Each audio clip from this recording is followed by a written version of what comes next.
Yes. Yes? Okay, perfect. Thank you. We get started. So we are on the 17th, 67th session. Om.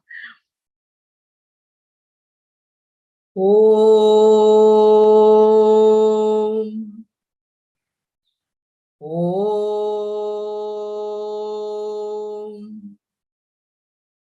Om. Om Sahana Vavatu Sahanau Bhunaktu Sahaviryam Karavavahai Tejasvinavadhitamastu ma vidvishavahai. Om Shanti Shanti Shanti. Om Parthaya Pratibodhitam Bhagavatam Narayanena Swayam Vyasena Gratitam Purana Munina Madhye Mahabharatam Advaitam Vridavarshinim Bhagavatim Ashtadashadhyayinim Ambatvam Anusandathami Bhagavath Gita Bhavatveshini Namostu te Vyasa Vishala Buddhe Pulla Ravindayata Patra Netra Yena Tvaya Bharata Taila Purnaha Prajvalito Jnanamayah Pradipaha Prapanna Parijataya Totra Vetraika Parnaye Jnanamudraya Krishnaya Geetam Rutaduhe Namaha Sarvadharman Parityajya Mamekam Sharanam Vraja Aham Tva Sarva Papebhyaha Mokshayishyami Ma Shuchaha. So welcome everyone, and especially to Amlan's friend Sri Ram. So the 3 shlokas that we chanted so far were the Bhagavad Gita initial shlokas, offering our gratitude and prayers to Lord Krishna, to the author of the poem, Sage Vyasa, and to the whole Bhagavad Gita itself, the knowledge. So we are on chapter 4, which is Chaturtho Dhyayaha, which is Jnana Karma Sannyasa Yoga. The aspect of knowledge, Jnanam, is explained, and how this knowledge can be used for our own renunciation of our actions. So sannyasa, renunciation, and karma, actions, and yoga, which is that knowledge which integrates our body and mind towards giving up our actions in the sense of the true understanding of how knowledge can help us with these actions. So in our reflection time, I was thinking that, since Gita brought up last time about the comparison of shlokas, I thought, we should start looking at even, we have gone through chapters 2, 3, and 4. The chapter 1, of course, is just the setting of the stage, but chapters 2, 3, and 4 are beautiful to understand the flow of thought and everything. So I mentioned last time, we should start looking into this. And lo and behold, I had Meena Shankar, who immediately looked at chapter 2 to see how they compare with the last 3 shlokas that we did last time. So, comparing shlokas 20 to 23 in chapter 4, this is her analysis, what she did, which was so spontaneous right away, which is she looked at 55, 56, and 57 and compared that with 20 to 23. Of course, 20 to 23, we will look at when we chant it. But in 55, where Lord Krishna says, a person who detaches from his desires and gets satisfied, this is exactly the words which she has used. So I just put it up there. And where the person, the wise person, the enlightenment doesn't jump up and down when he or she is happy and remains totally unshaken. and a person who's free from attachment or fear, a person who is in a steady mind, So she was seeing the comparisons with 20 to 23. So I was thinking that maybe as a homework assignment, if something that you would also like to do, why don't we start to look at the shlokas, broadly? We don't have to go too much into details, but in chapters 2, 3, what are the shlokas that really compares with 4? And we will see the differences, because that's very important. As Gita rightly pointed out, in chapter 3 of shlokas 7, 8, 9, it looks similar, but what is the difference? So yeah, Gita, you are muted. Chapter 2, not 3. Yeah, you had said chapter 3. 3. You had said chapter 3. Oh, maybe Yeah. chapter 3, 7, 8, 9. Yeah, chapter 3. Yeah, I forgot. Okay. No, but this is important for us, as we're moving towards, you had said chapter 3, 7, 8, 9. And Gita and Meena had compared chapter 2, shlokas 55, 56, 55, 56, 57. Right. But there are also some other comparisons which should be compared. And today, the shloka that I'm going to take up is actually related to some shlokas which we did in chapter 3. And I won't let out the cat out of the bag yet. We will come to it. But I just thought this is such a beautiful way for us to do the reflection, to keep us, of course, this is as much as it can be an academic exercise, but also the relation of why this is important to our lives. That is where we are going with. So in shlokas 19 to 23, which we saw in the last 2 sessions, we actually looked at how karma yoga's combination with jnana yoga comes in, because that's what, in chapter 4, the introduction to jnana yoga from a practical standpoint is coming up. As we know, in chapter 2, we saw the highest knowledge, but it was also something that we could not easily grasp it because the relation to karma wasn't there. So in these shlokas, we saw that, from almost the 18th to 24th verse, we saw Lord Krishna giving us the application of that essential teachings of Bhagavad Gita. And Lord Krishna is very generous to us, which is, he is not trying to say that it's only the most enlightened, evolved people who are living the Bhagavad Gita, but we also, as grihasthas, we can actually learn from this. We don't have to go to the Himalayas. In the world that we're living, we can still see this. And this is why he wanted to bring that relation of what is karma, which is, an active participation in action, and also a karma, which was actionlessness. So he actually showed both of this. And so he showed us also how, people like us, grihasthas, who are active, we can actually look at how that dropping of actions is not really freedom. So, which means that, when we retire, we might say that, oh, okay, now that I'm retiring, I can actually, just sit and do nothing. But that also we know can create problems.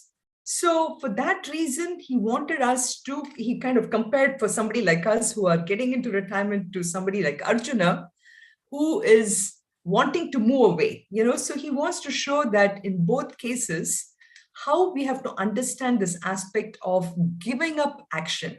So giving up action is not running away, but it is actually in and through action, we apply this knowledge of what it is of renunciation of action. So that is a very important aspect for us, because like we know, let's take this example of gulab jamun, which we take all the time. In this action of gulab jamun taking, it is not just that enjoyment of gulab jamun. It is actually that lingering taste that leaves behind in our mind is what leads us to going after gulab jamun next time, right? So too, that taste which leaves behind is actually the bondage. So too, in every action that we are doing, it is not just that action alone that is important, but it is that aftertaste of that action that lives in our mind is the one that creates bondage. Okay. So I repeat again that bondage is that aftertaste from the action. So that is the one which is actually continuously keeping us like a rope, binding us and keeping us rooted in samsara all the time. So that's that aspect which I think in these shlokas we saw this. And a beautiful analogy for this one is, when I'm in the beach and I think that, I want to go close to the beach and I want to put my foot into the water and I'm waiting for the waves to subside. The question is, the waves will never subside. The waves will always be coming on. It's a question of how I can deal with the waves. So too for us, when I retire, it's not that suddenly everything is going to come to a stop. It is that aspect of how I'm dealing with the actions in and through the waves when it is complete, is coming to us. So for us also, there is just no question of, all the time that I have totally fulfilled my duties and I can retire, but it is in and through everything that comes through me, I have to recognize that I'm not getting fulfillment from the duties, but I am fulfillment myself. I'm Nitya Triptaha. I'm Nirashrayaha. Those words that we came up with last time. So those are the things that we saw. And just a simple, an example, this is one of those Mullah Nasiruddin kind of stories, where this guy, he goes about with a very, very tight shoe, and he thinks that that shoe represents the karma, So when your shoe fits, when you think you can just give up the shoe at any point in time, but the shoe, has to be with you all the time. He used to, basically this mullah used to wear this very tight shoe. And then somebody asked him, why are you wearing such a tight shoe? So he said, I wear the shoe for getting the enjoyment of removal of the shoe every evening, So the point about it is that, for that reason, he was wearing this tight shoe, because the evening he can remove it and then feel good about it. So for us, that aspect of karma is like the shoe. He wanted, it should not be a burden for us that, when I retire, I can just give up this karmas, just like I give up my shoe, But to recognize that the karma is part of my life, but I do not look at the karma for fulfillment, but that karma is a way for me to recognize that I am actually fulfilled, which is how a jnani would look at it. I am completely fulfilled and I'm actually acting out of fulfillment. So for us, as we get into this vanaprastha and further down, is that idea of I'm not doing it for fulfillment, but I'm doing it out of fulfillment. So anyway, that's my long introduction to what is coming up for today. We have basically looked at who is a wise person and how the wise person deals with things in the world which is out of fulfillment. So today, we are going to look at one of those most important shlokas, which is, in a way, a culmination of that description of who is a wise person, who is an enlightened person. So the culmination is, how does this person look at the world? What is that Brahma Drishti? Drishti means the ability to see the world. How does this person see the world? So that is coming up in the shloka number 24, which I don't have to chant even because you all chant this every day. So we're going to do that. So prior to that, we'll just chant the shlokas 13 to 23. And so that way, this is a good review for us also. Om Shri Paramatmane Namaha Ata Chaturto Dhyayaha Shri Bhagavan Uvacha Chatur Varnyam Maya Srishtham Gunakarma Vibhagashaha Tasya Kartaram Mam Vidya Kartaram Avyayam Namam Karmani Limpanti Name Karma Phale Spruha Iti Mam Yo Bhijanati Karma Bhirna Sabadhyate Evam Jnatva Kritam Karma Purvairapi Mumukshubhihi Kuru Karmaiva Tasmatvam Purvaih Purvataram Kritam Kim Karma Kima Karmeti Kavayopyatra Mohitaha Tatte Karma Pravakshyami Yajñatva Mokshase Ashubhat Karmano hi api bodhavyam cha vikarmanaha akarmanascha bodhavyam gahana karmano gatihi karmanya karmayah pashyet akarmani cha karmayah sabuddhiman manushyeshu Sayuktah kritsna karma krita yasya sarve samarambhaha kama sankalpa varjitaha jnanagni dagdha karmanam tamahu panditam buddhaha tyaktva karma phala sangam Nitya tripto nirashrayah karmanyabhih pravrittopi naiva kinchit karoti saha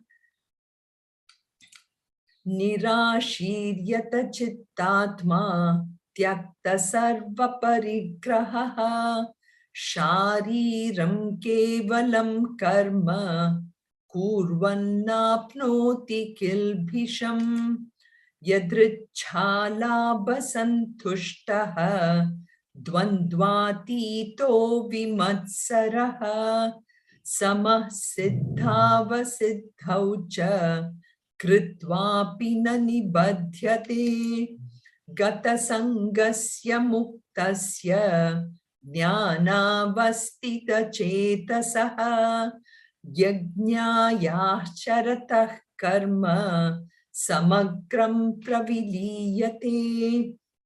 So we had finished up till here, and this is the prelude to the famous shloka Brahmarpanam. And here it is also a shloka which is a beautiful lead-in because the word yajna comes here. We have discussed the word yajna in chapter 3, and there the word yajna was discussed in relation to karma.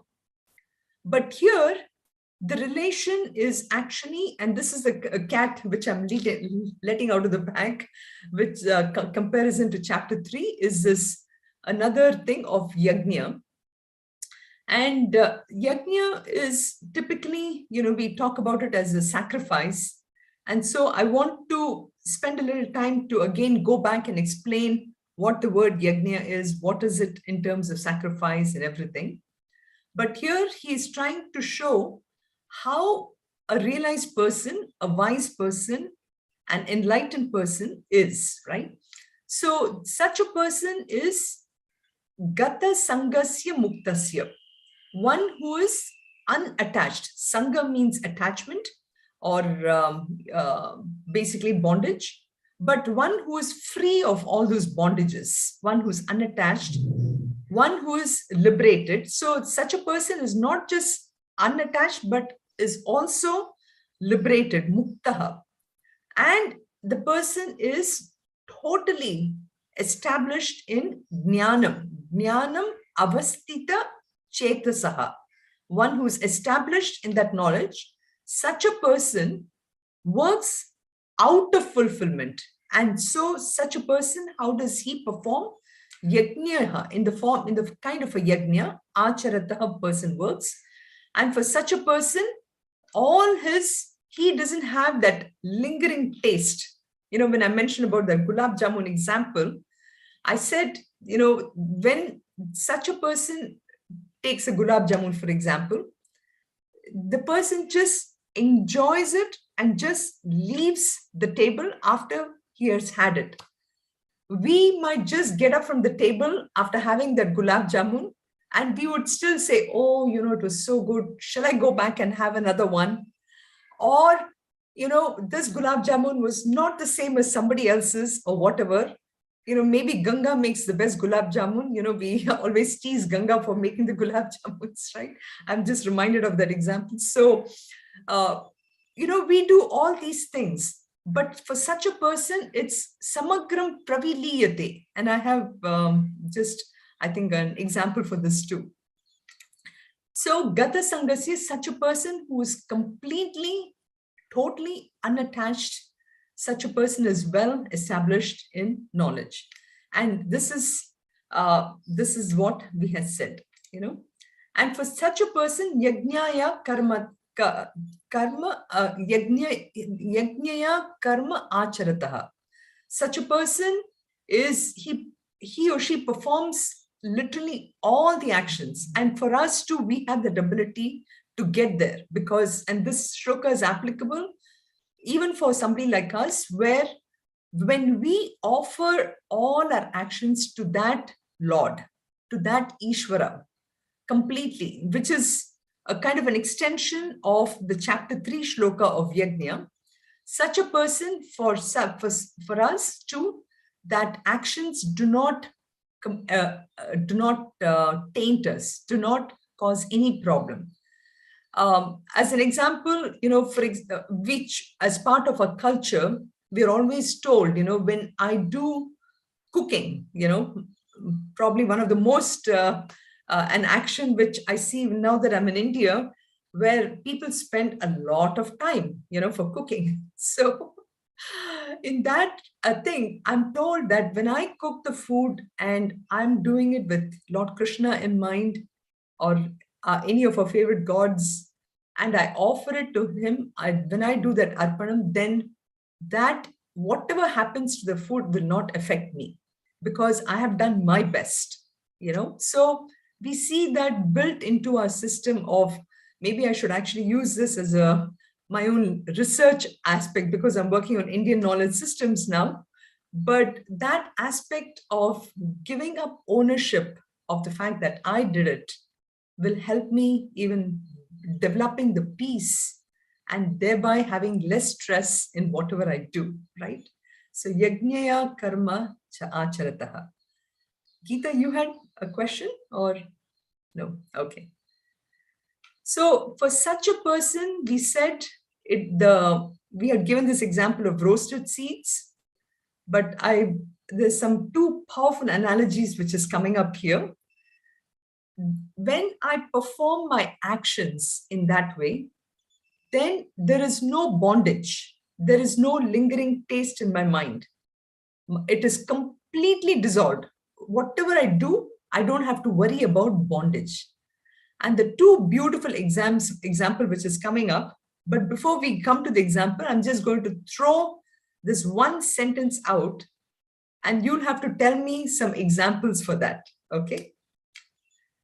So that is, for such a person, it just doesn't leave any footprints.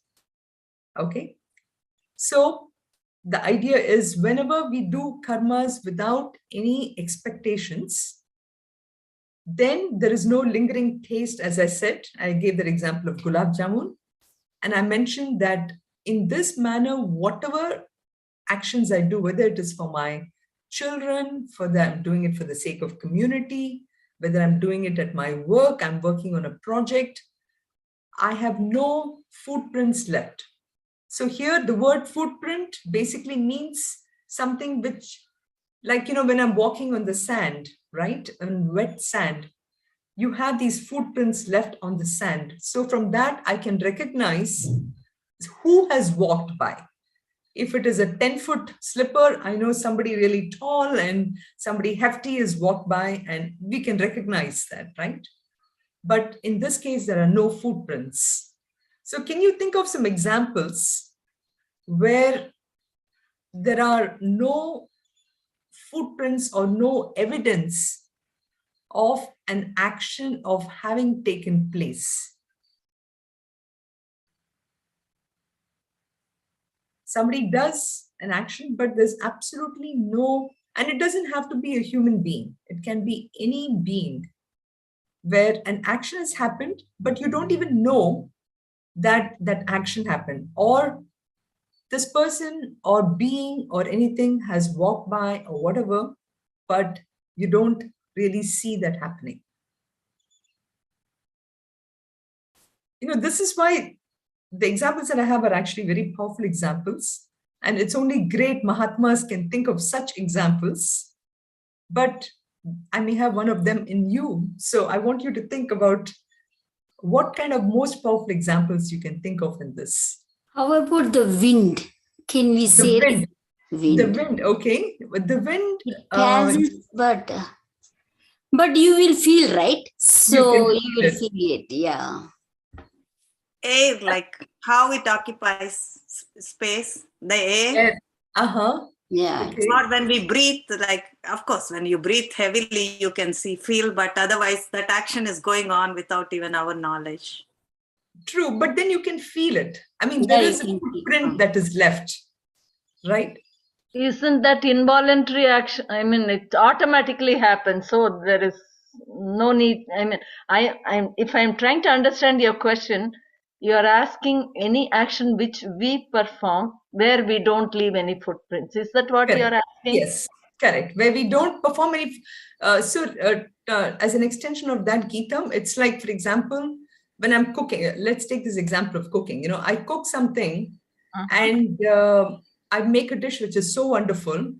And my guests, they leave out of my house saying that, oh, wow, Gita did such a wonderful job today, or whatever, primarily because maybe you might have said, oh, I made this out of this or whatever kind of a thing. But in the case of a great Mahatma, they perform an action, but nobody will even know that such a thing really was done or anything. Like vision or dream. How about the dreams? So maybe let me give you one example. And yeah, go ahead, Geeta. I want to give one example. Say, maybe, I don't know whether it's related to this. In the temple, they buy this much vegetables and keep it. And they say, whomever has time, just come, cut the vegetables and go. So each one goes at different times, cuts the vegetables and come back. That's it. Work is done. Nobody praises. You just get satisfaction of doing it. Is that a similar example to what you're saying? Yes, very similar example. Or somebody, shows up at the door of Bharatiya temple and just plops, 20 kgs of I'm using, is kg still used in MKS too, right? Yes, I'm just thinking of MKS versus, so 20 kgs of vegetables and they just leave. Nobody even knows anything. Of course, it gets spotted in the camera or whatever, but nobody knows about it. Right. No, so these are all like mundane examples. Correct. So the Mahatmas, they come up with examples like, I'll just say, this is like birds flying in space. Okay. When birds fly in the space, there is absolutely no footprint. We don't even know that the birds had gone or anything, except if they put some droppings on our head or something, then I know, of course, some birds have gone, right? So the comparison of a Mahatma doing something is like, they give the example of birds flying in space, Mahatma comes, they just do it. Nobody even knows that this Mahatma came and did this. And there is no trace that the Mahatma did that, but yet so much amount of goodness would have happened, in that there's a transformation of the whole community. So like this, can you think of one more example? I have one more example coming up here, but I want to see. I was thinking of honeybee. A honeybee? Okay. Yeah. They do all the work, but they don't, basically human being take the stuff. They take the stuff. That is true. That is true. So much to learn from nature, right? So the other example that is given is... How about the fishes? Yes, exactly. Yeah, perfect. Perfect, Meena. That is exactly what it is. Like the fish is swimming in water. That's its nature. How about premonition? Like you're worried about something and you're sleeping and someone tells you that your problem will be solved in such a way, and you wake up and sort of you don't know who had said the answer or who had solved the problem. I don't know whether that can be taken. Now when you're worried or sad about something and you sleep on it, right? Then suddenly, sometimes, not always, someone comes and tells you or shows you a way how to get out of the problem.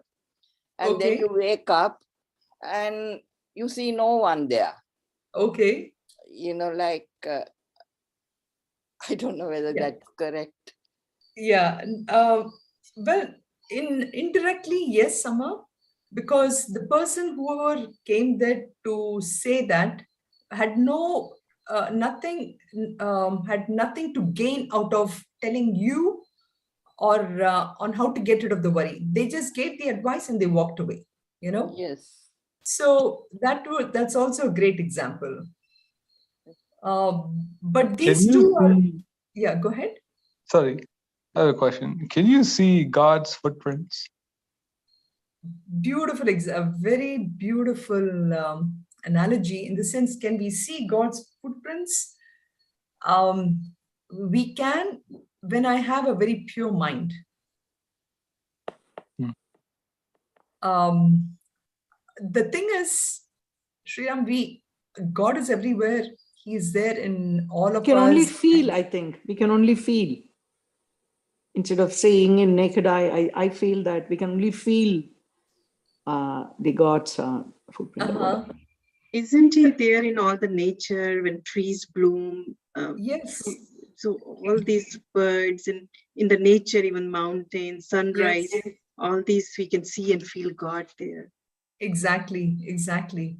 That's you brought up a very good point, Meenu. So how many of us do even see that? I mean, yes, nature in its full glory. The sun is shining. Without the sun, we cannot even exist on the planet. So God is there in the form of Surya Bhagwan. I mean, now we are celebrating all our Vishu and the New Year, and in all this, we offer our thanks to that God in the form of sun. So do we see God's footprints? Yes, we see God's footprints everywhere.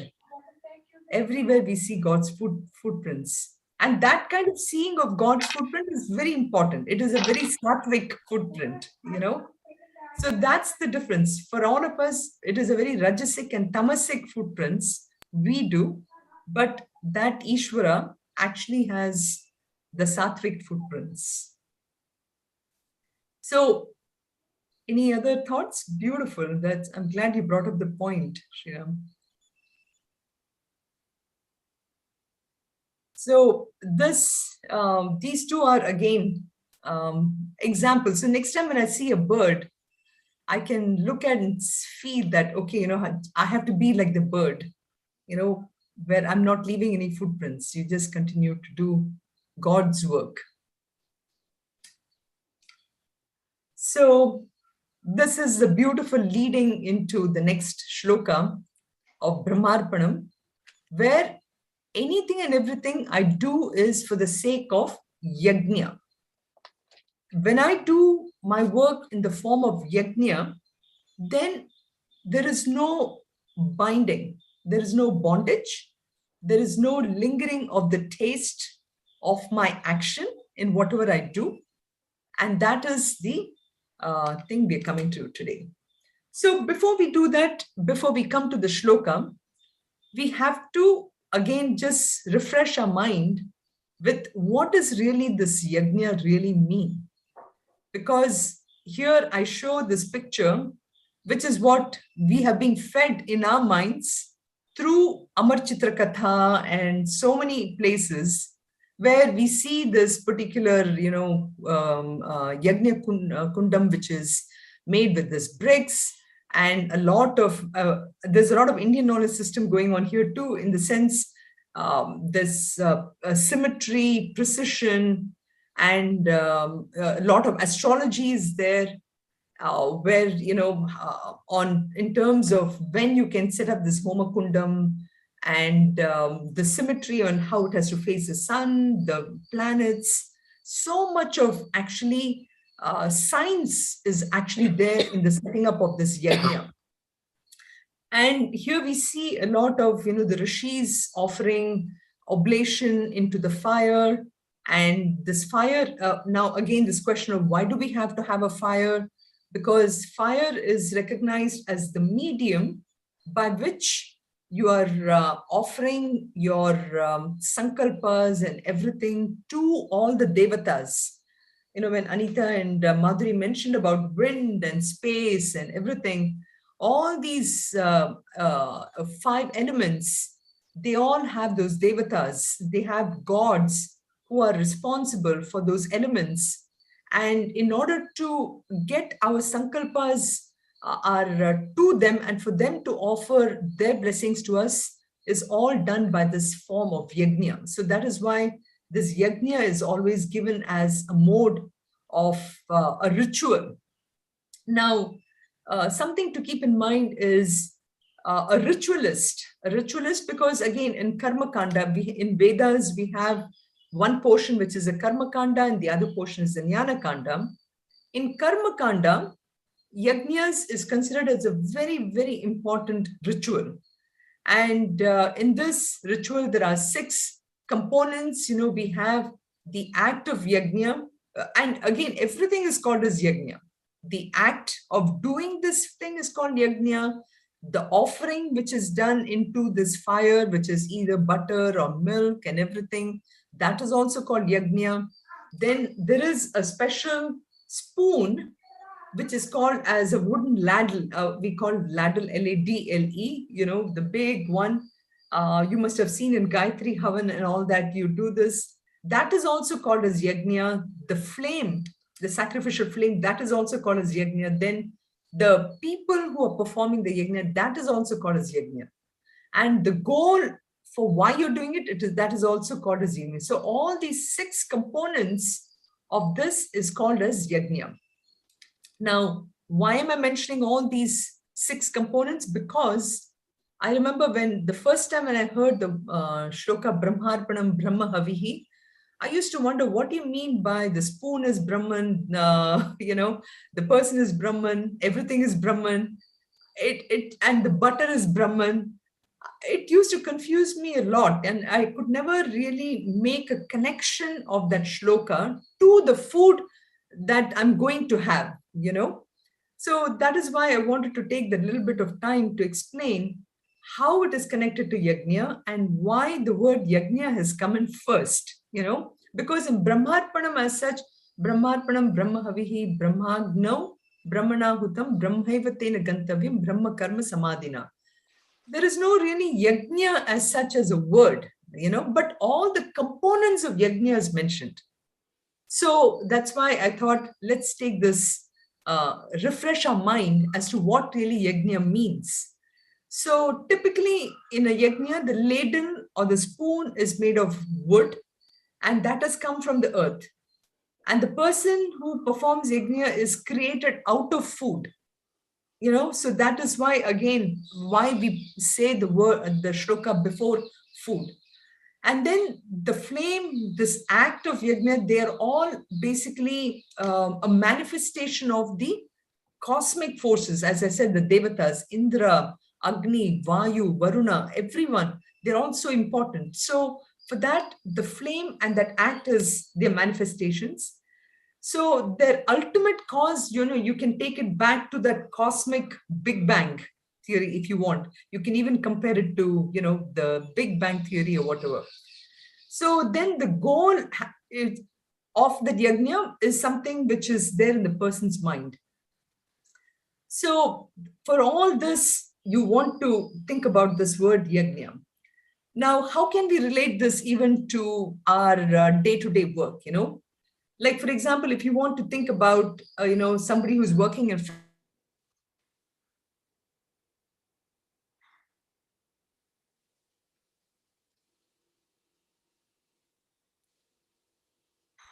I think we lost her. Oh really? Can you hear me?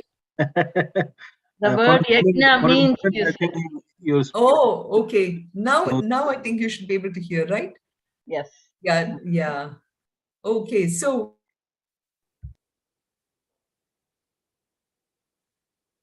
We lost her again. Yeah, we frozen again on okay. Maybe the internet is not... Internet is fluctuating, maybe.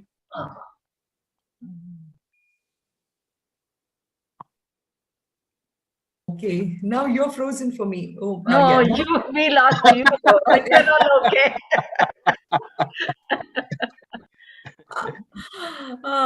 This is interesting. Now you can hear me? Yes. Oh boy, again. Yeah?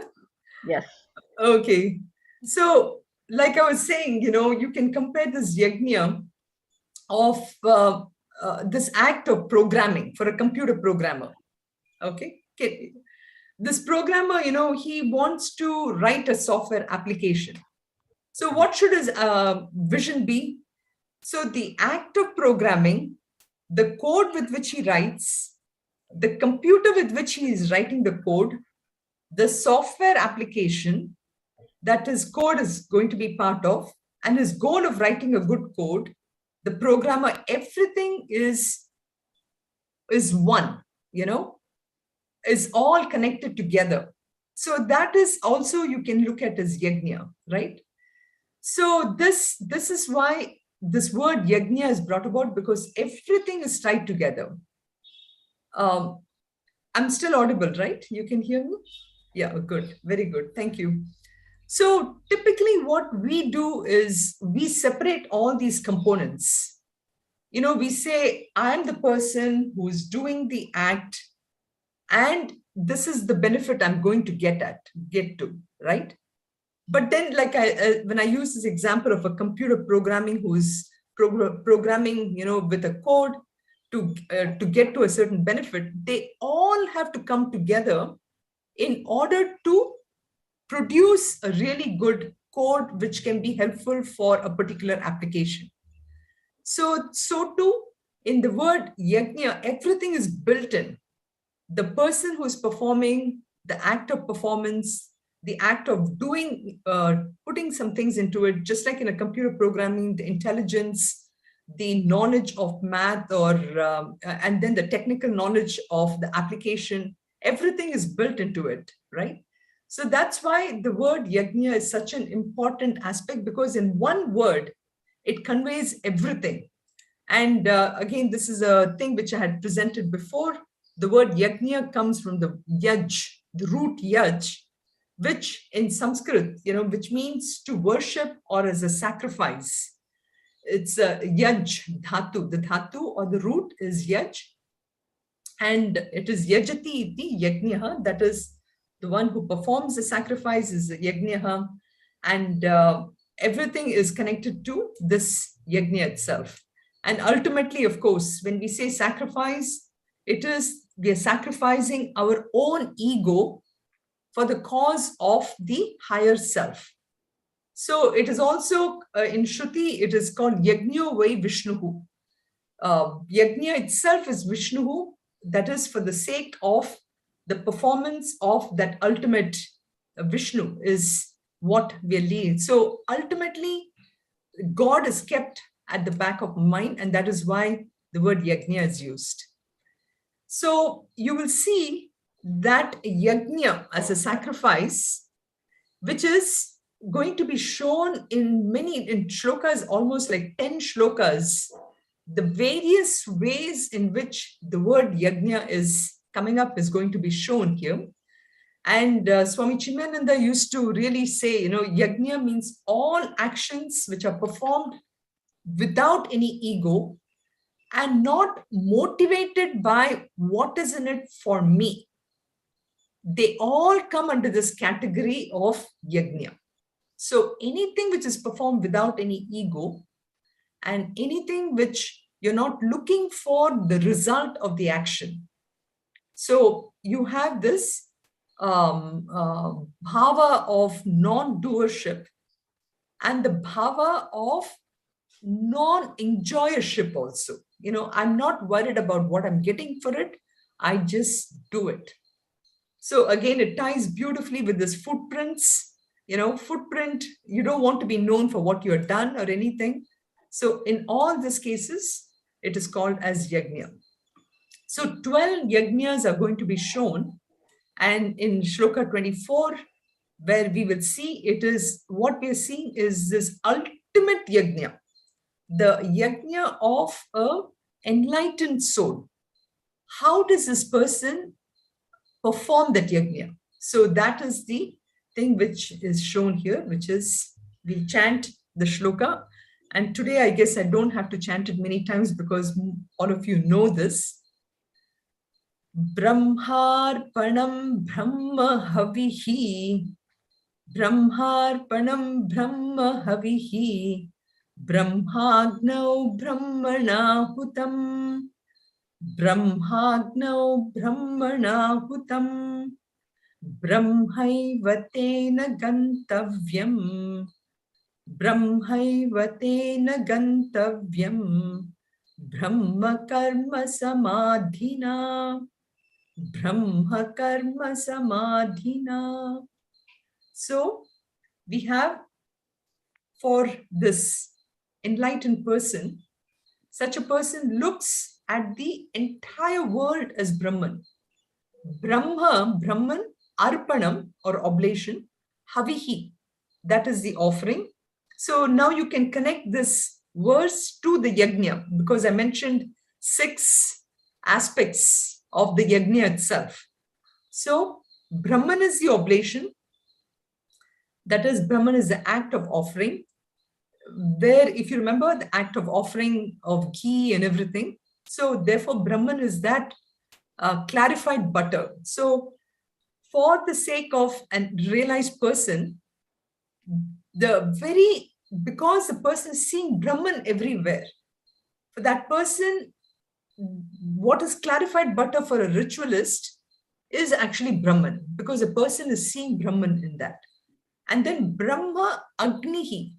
Agni means fire. So Brahmagnav, even that fire is Brahman.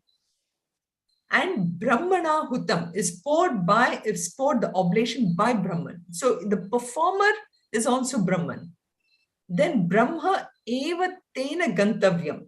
So the goal, again, when I gave that example of the computer programmer writing the code and reaching, doing the final work, the goal of what that code is going to be given. So here, for the enlightened person, Brahman itself is reached. The ultimate Brahman is reached.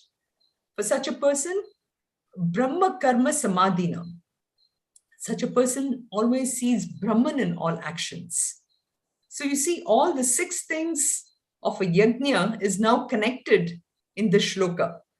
So the person who's doing is Brahman, the act of offering is Brahman, the fire is Brahman, and the attainment of the goal is Brahman. So the action itself is Brahman.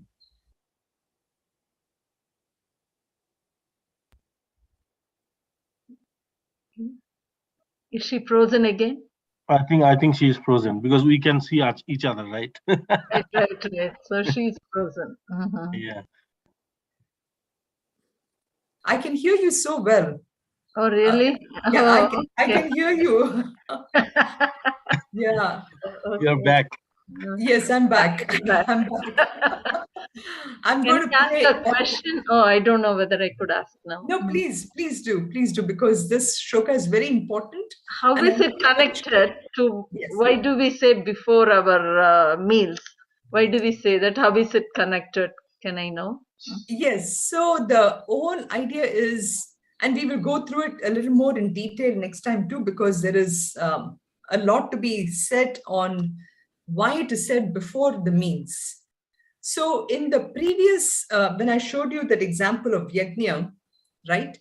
The idea is that everything comes from Brahman. Even the food comes from Brahman. Now, how does the food come from Brahman? And in that example of Vedic yajna, I showed how the ladle, the wooden ladle, the wood which is used to make the spoon, it comes from the earth. Earth comes from Brahman. I, as a person, I come from food. I'm made of food only. It's only because I started eating kilos of food for such a long time, I grew into what I am right now. So that comes from food. And then if you take the fire, in the stomach, in our stomach, it is the fire of digestion, which really cooks the food. So the fire also represents food in that sense. So, and everything, that act of offering, that is also, it is fired by that consciousness. So that is also Brahman. So without consciousness, without Brahman, nothing can happen in the world, right? So that also represents Brahman. So it is in that sense we are looking at how, so this act of eating food before, I mean, of course, we have to probably say Brahmarpanam before every action. I have to think about Brahman all the time in that sense. But in this, there are so many, actually, that's why there's so many ways in which we can look at why it is said before food. But I just gave you a very, very philosophical way in looking at how this is connected to food. If anybody has some more to say, then I'll continue after that.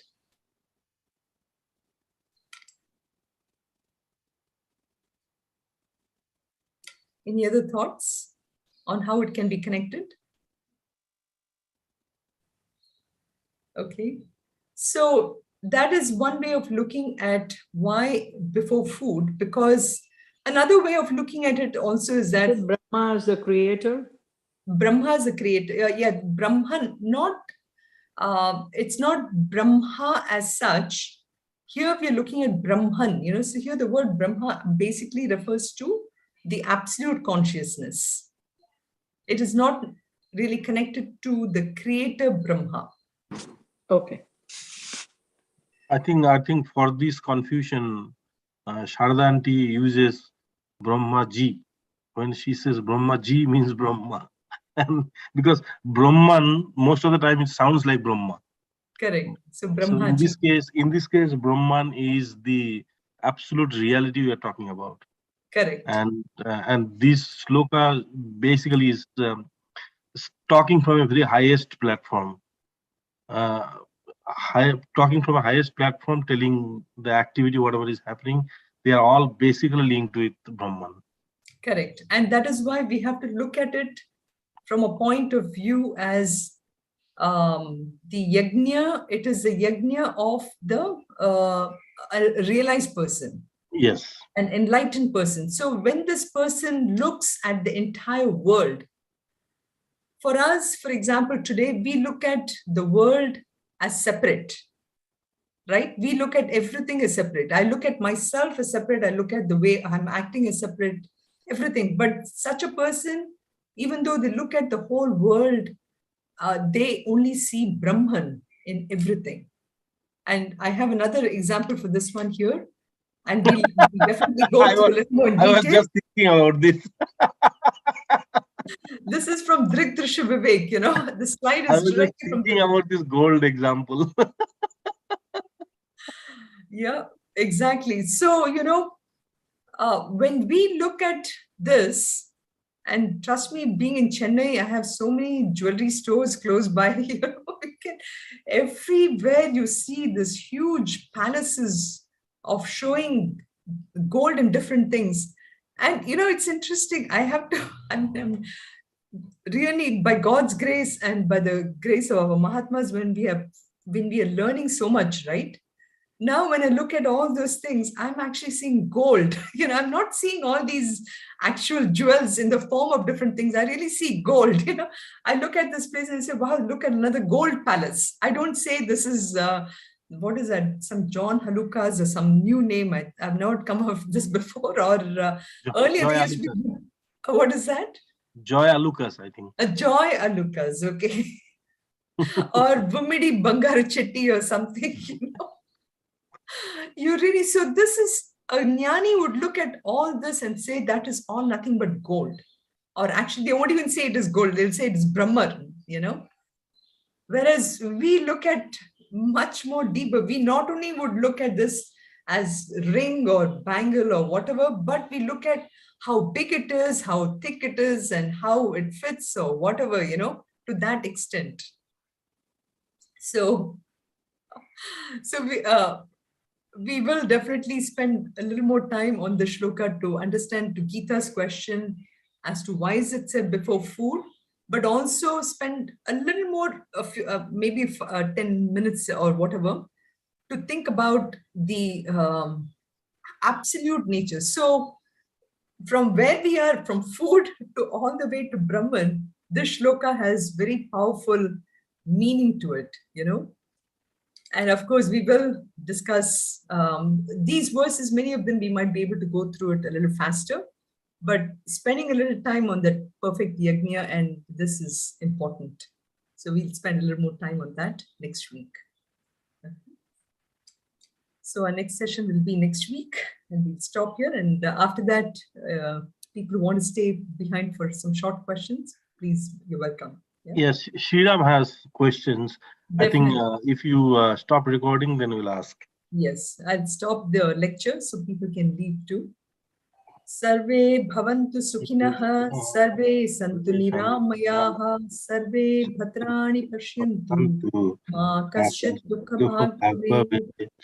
Om Shanti Shanti Shanti. Harihi Om Shri Gurubhyo Namaha. Harihi Om. I didn't say Purnamada. Om Purnamada Purnamidam Purnat Purnamudachyate Purnasya Purnam Madaya Purnameva Vashishyate. Om Shanti Shanti Shanti. Harihi Om Shri Gurubhyo Namaha. Harihi Om. Let me stop sharing.